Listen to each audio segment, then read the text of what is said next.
안녕하세요. 주은연입니다. 이번엔 10강에 걸쳐서 수면과 수면 장애에 대해서 말씀을 드리겠습니다.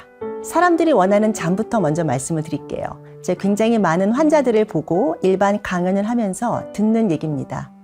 저는요, 숙면, 꿀잠, 쾌면 이런 걸 하고 싶은데요. 어떤 잠이라고 제가 구체적으로 여쭤봅니다. 그러면 한 번도 깨지 않아야 되고요. 두 번째는 아침까지 통잠을 자야 된답니다. 푹 자야 되고. 세 번째는 꿈 없이 깊게 자야 되고요. 꿈이 있으면 큰일 난다고 얘기를 해요. 마지막으로 그 잠이 짧을수록 좋다라고 얘기를 합니다. 10대 초반까지는 이 잠이 가능한데요. 10대 중반 이후, 이제 중학교가 들어가면은 벌써 이런 잠은 어려워집니다. 여러 가지 원인에 의해서. 사실은 우리가 추구해야 되는 잠, 의료진이 제공하고자 하는 잠은요, 건강한 잠이고요. 그럼 이런 건강한 잠의 목적은 무엇인가? 결국 심신의 건강을 보장하기 위해서 그렇습니다.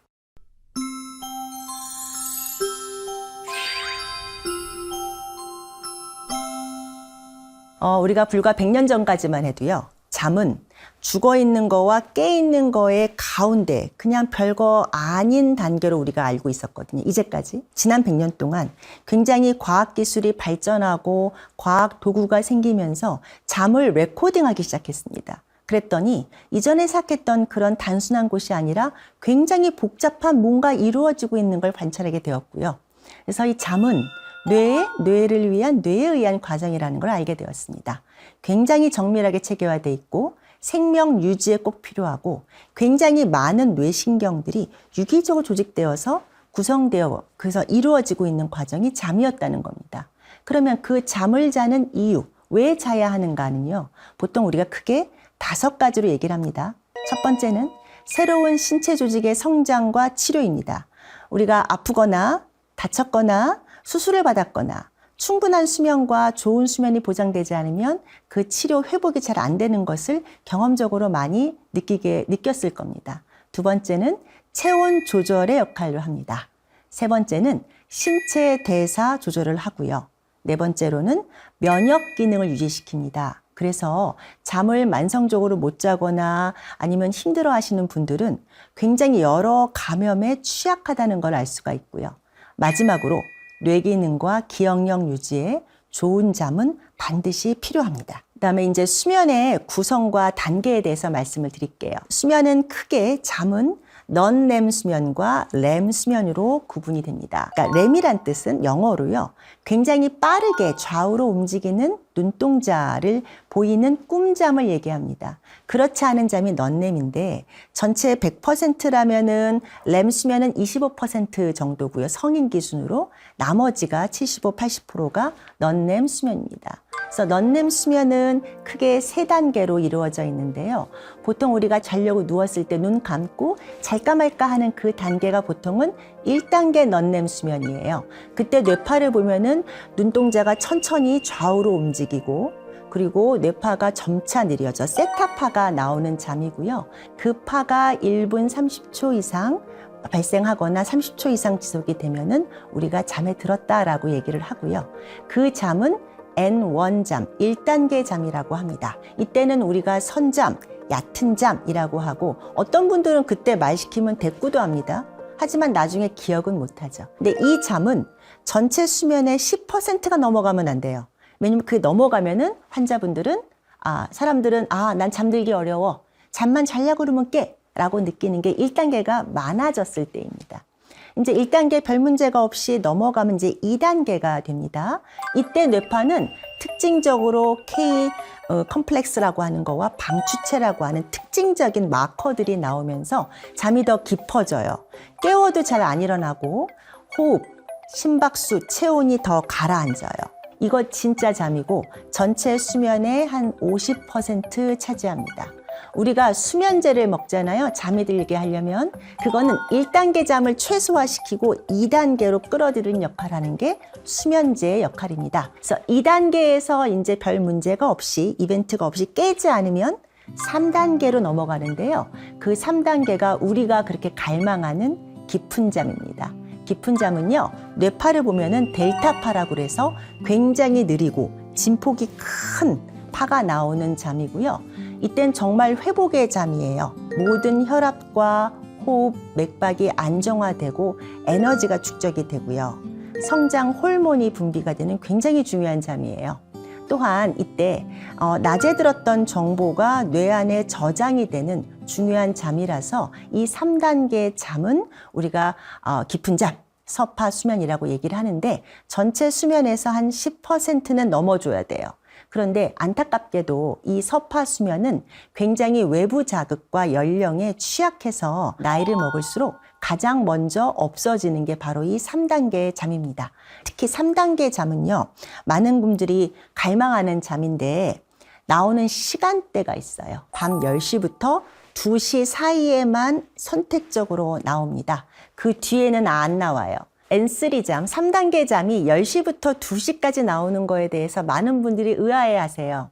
왜냐하면 늦게 자는 사람도 있고 불규칙하게 자는 사람도 있는데 왜 꼭 그 시간인가요? 라고 얘기하시는데요. 그 이유는 추정컨대 우리가 이 지구에 살면서요, 지구의 밤낮 변화에 적응해서 진화된 우리 인종입니다. 호모사피엔스. 그 시간대 렘 수면, 즉 N3가 나오도록 세팅이 돼 있어요. DNA적으로.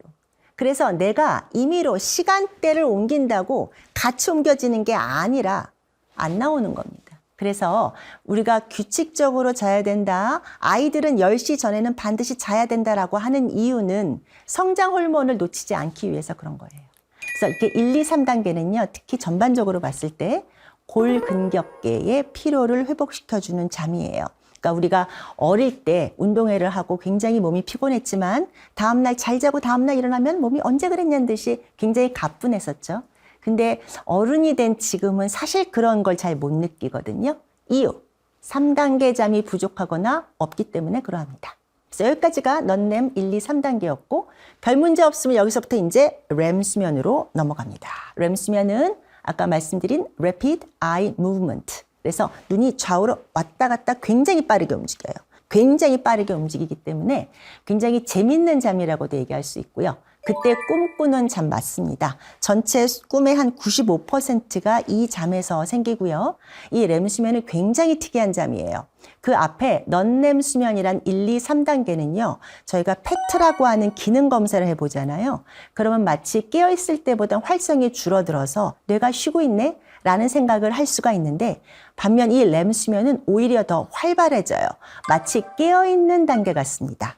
그래서 굉장히 특이한 잠인데 특징이 뭐냐면 꿈을 꾸는 동안에 조물주가 움직이지 말라고요. 몸에 힘을 쫙 빼놔요.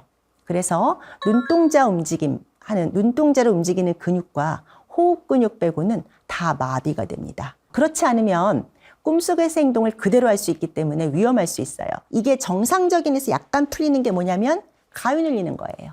가위 눌려본 적이 있으신 분 있으실 텐데 렘 수면에서 깰 때 이게 밸런스가 안 맞아서 그래요. 네, 같이 골격근 마비가 풀리지 않아서 수면 마비를 느끼시는 거고요. 되게 수면이 부족하거나 굉장히 피곤하게 생기는 거라서 아주 병적인 단계는 아니나 이게 반복적으로 생기면 다른 기면병 같은 수면 질환의 사인일 수는 있습니다. 두 번째 특징이 뭐냐면요. 몸의 체온이 보통 우리는 항온 동물이잖아요. 밖의 체온이 어쨌든 간에 나는 36.5도 정도를 유지하는데 이 렘 수면 때는요. 약간 그게 변동성이 돼요. 즉 밖의 온도가 낮으면 나도 같이 내려가는 효과가 있단 말입니다. 그래서 옛날에 안델센 동화의 성냥팔이 소녀가 추운 데서 촛불을 계속 켜고 자다가 동사하죠. 동사하는데 그때 꿈속에서 굉장히 아름다운 크리스마스 파티를 하는 꿈을 꿉니다. 이유 그거예요. 렘 수면 동안에 꿈을 꾸면서 체온이 같이 떨어져서 밖에서 동사한 거예요. 렘 수면 동안 동사한 겁니다. 또 하나의 렘 수면 특징, 정신적인 피로를 풀어주는 점입니다. 감정을 재조정시키고 창의적인 문제 해결에 굉장히 중요한 역할을 하고요. 이 렘 수면도 기억력 회복에 굉장히 도움이 되기 때문에 우리가 기억을 잘 하려면 3단계 잠과 렘 수면이 적절하게 있어야 합니다.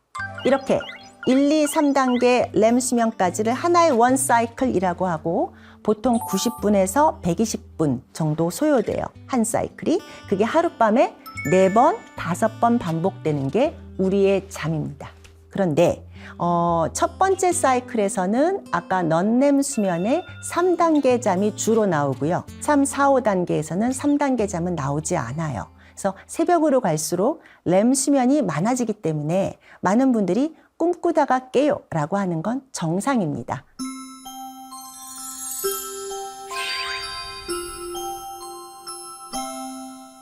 연령에 따라서 수면은 굉장히 드라마틱하게 변합니다. 아까 제가 특히 우리가 좋은 잠이라고 깊은 잠이라 알려져 있는 N3, 3단계 잠이 나이 먹으면 가장 취약하게 바뀐다고 말씀을 드렸는데요. 어린아이는 그 3단계 잠이 30% 정도 차지해요. 그러니까 정말 애들은 업어가도 몰라요. 굉장히 깊게 자거든요. 근데 나이를 먹으면 각성역치라고 합니다. 내부, 외부 자극에 굉장히 잠귀가 밝아진다고 얘기하죠. 또 자주 깨기 때문에 전반적으로 수면의 질이 떨어진다고 느낄 수 있고 4번, 5번 반복되는 수면 사이클이 나이 먹으면 3번, 2번으로 줄어드는 효과가 있고 특히 중간에 깨서 못 자고 잠들기 어려워하는 것도 나이 들수록 발생하는 수면의 질 떨어지는 증거입니다. 이렇게 만드는 거 여러 가지 원인이 있는데요. 특히 요즘 알려져 있는 건 멜라토닌에 관한 얘기입니다. 많이 들어보셨을 텐데 많은 분들이 멜라토닌을 그냥 먹는 기능성 식품이나 약물로 알고 계시는데요. 원래는 뇌에서 나오는 수면 유도 호르몬이에요. 예를 들어서 한 12시쯤 주무시는 분이라고 하면 이 멜라토닌 호르몬은 저녁 9시, 10시 한 2-3시간 전부터 분비가 시작되어서요. 밤 사이에 높게 분비가 되다가 새벽에 떨어집니다. 분비하는 부위는 송과선이라고 하는 뇌 안의 조직입니다. 근데 이 멜라토닌이요. 나이를 먹으면 즉 만 50세만 돼도 20대에 비해서 그 분비량이 50% 이상 감소하고요. 80대가 되면 그거의 반, 25%가 돼버리는 거죠. 그래서 멜라토닌의 역할인 수면을 시작하는 기능, 수면을 유지시키는 기능이 현저히 떨어지게 됩니다. 그거 외에도 나이를 들면은 왜 잠을 못 잘까요? 여러 가지 이유가 또 있는데 활동량이 줄고 외출이 줄어들어서 눈으로 들어가는 아주 밝은 빛의 양이 줄어듭니다. 밝은 빛의 그 역할은 굉장히 수면에 있어 중요합니다. 낮 동안에 눈을 통해서 시신경을 통해서 뇌를 자극하는 이 빛 자극이요. 그날 밤의 수면의 품질을 결정해요. 멜라토닌 분비 시각도 결정하고 멜라토닌 분비량도 결정을 하는데요. 나이 드시면 아무래도 외출이 줄어드니까 들어가는 양 자체가 적기도 하고 또 백내장이나 황반의 변성이 오면은 나이 들어서 들어가는 게 많이 들어가나 할지라도 실제 뇌에 도달하는 것은 굉장히 적게 돼서 활성이 떨어지지요. 그거 외에도 생체시계라고 하는 곳에 노화가 생겨서 이런 여러 가지 수면을 유지시키는 호르몬의 역할이 떨어지기도 하고요. 그거 외에 수면 질환이 늘어납니다. 수면 호흡장애라든가 하지 불안 증후군이라든가 이런 것들이 나이 들수록 증가하기 때문에 아무래도 잠의 품질이 떨어지고 수면 시간이 조금 준다고 느껴질 수가 있지요. 두 번째는 이제 수면의 연령에 따라서 수면이 변화하는 것 중에 수면 시간도 있어요. National Sleep Foundation, 미국 수면 협회라는 데가 있습니다. 거기서는 몇 년 간격으로 일반 나이에 따른 적정 수면 시간 권고안을 내어요. 보시면 만 18세 이상의 성인에서는요. 평균 야간의 수면 시간을 7시간에서 9시간으로 둡니다. 물론 그 범주가 있어요. 그래서 보통은 한 6시간, 5시간부터 11시간까지 굉장히 넓지요. 그때까지도 다 어떤 사람에게는 적정 수면일 수가 있습니다. 6시간부터 11시간까지 범주가 있긴 한데 그 시간은 65세 이상의 노인에서도 크게 다르지 않습니다. 나이 먹으면 수면 시간이 주는데 왜 이렇게 적정 수면 시간은 18세랑 거의 비슷할까요? 그 이유는요.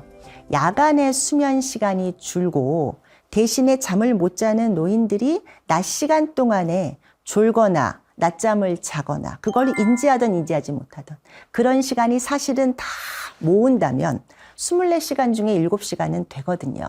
근데 나이 드신 분들은 야간에 나이 잘라진 수면 시간만 나이 수면으로 인지하시기 때문에 난 4시간도 못 자, 3시간도 못 자라고 얘기하시는 거죠. 그런데 우리가 얘기하는 건 아까 저거는 권고 아니었고요. 개별적인 말씀을 좀 드리면 몇 시간을 자던 그 야간 시간에 후에 낮에 내가 졸리지 않고 사회생활이나 주간 활동에 문제가 없다면 그 시간이 오케이예요. 그래서 이렇게 적정 본인에 맞는 수면 시간 찾는 게 굉장히 중요하긴 한데요. 여러 가지 환경적 요인이나 여러 가지 여건 때문에 그만큼 주무시지 못하고 그래서 낮에 피곤하고 졸린 분들이 꽤 있을 수 있습니다.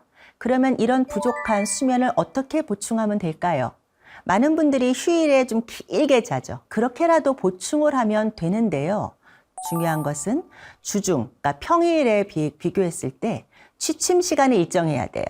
예를 들어 12시에 잘 수밖에 없는 상황이라고 칩시다. 주중에 5시에 일어나야 돼요. 출근 때문에. 그러니까 주중에 내내 5시간 자면 굉장히 피곤하거든요. 그래서 주말에 좀 더 길게 자고 싶습니다.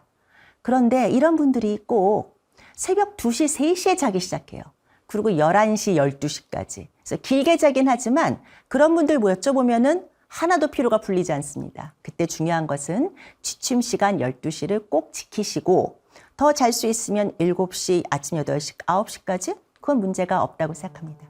우리가 기본적인 수면의 구성, 기능, 역할, 연령에 따라 수면의 변화에 대해서 말씀드렸습니다. 다음 장에서는 건강한 잠을 구성하는 각 요소가 부족했을 때 어떤 일이 벌어지는지 말씀드리겠습니다.